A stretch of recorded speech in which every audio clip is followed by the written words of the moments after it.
So the basic interest in glass is due to a family business which is run over 100 years. From my mom's side as well as my dad's side. They were traders, then they started manufacturing. We added art to glass. And that is how the interest of glass being subject on art is my passion. Working with glass, the most beautiful part is the softness and the transparency it has. People think it's hard and brittle, but when you are working with it, it's very transparent and you can see through it.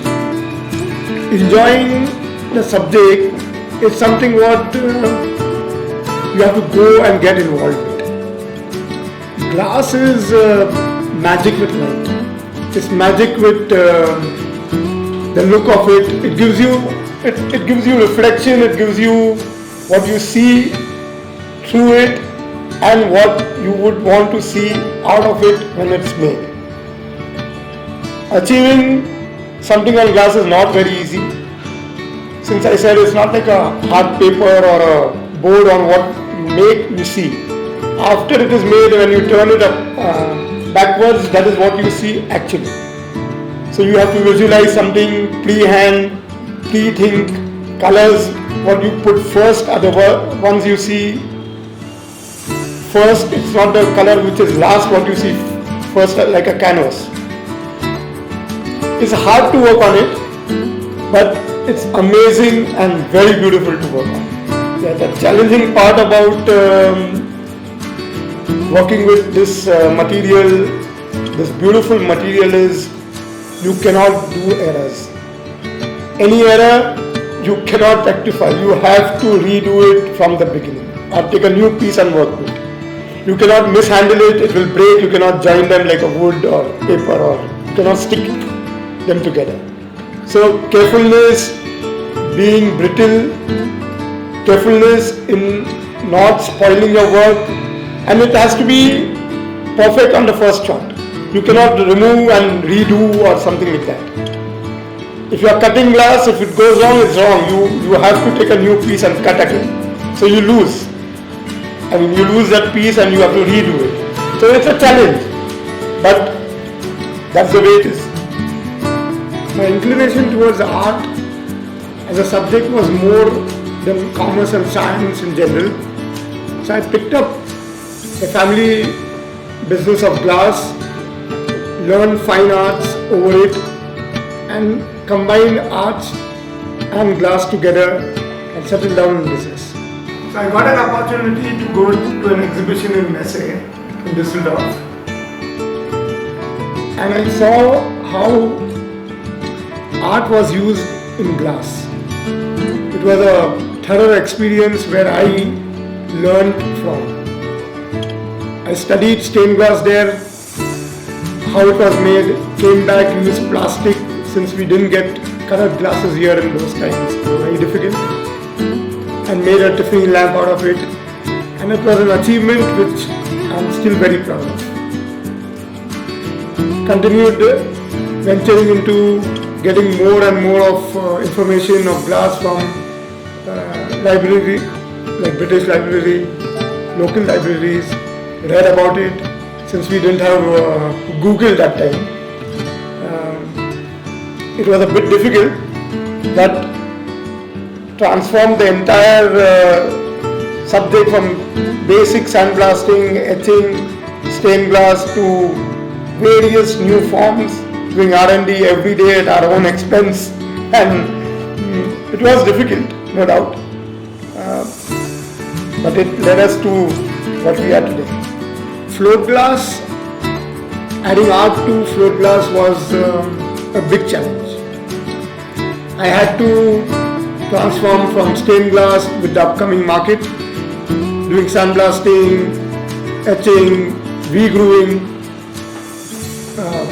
cold fusion, hot fusion first, got a furnace from Germany, started doing small stuff, then turning into cold fusion with period of time where we found UV sticking and making objects out of it, grinding, polishing it.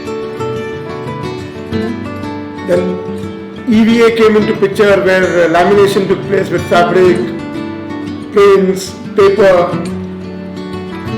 which turned into more sophisticated work like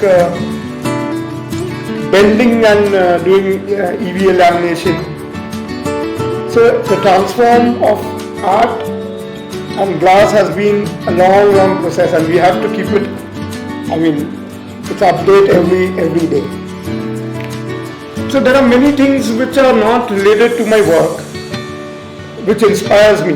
When I travel, talking to people, when I see things, nature, it could be anything. And I love to bring those things into my work, which gives me a lot of excitement and pleasure while doing it. Of course, all the time it's not successful. It fails many of the times. But when you see something, like let's say a column, and you want to make a column, a concrete column, and you want to make a column in glass, how do I achieve that? By sticking them using cold fusion technique, bringing the fluted lines with V-gluing techniques, combination. Trying to do that is a lot of fun and a lot of interesting areas where I have always loved to do. In my personal experience, I feel youngsters today don't have enough opportunity to learn this form of art.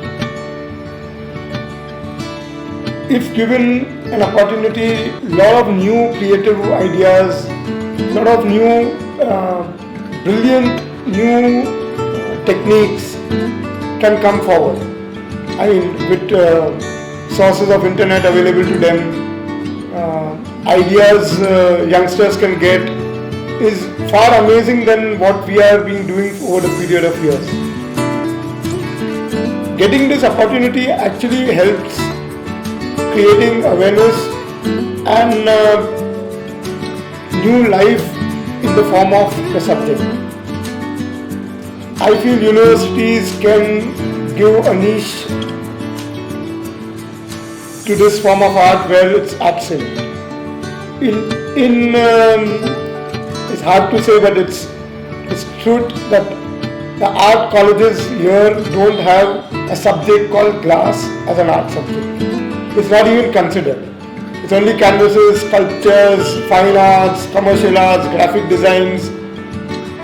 If this is given, I really feel what I've been doing over the years is truly a very beautiful form of art. The best asset of a human being is his knowledge. And the treasure of sharing knowledge only increases without losing anything.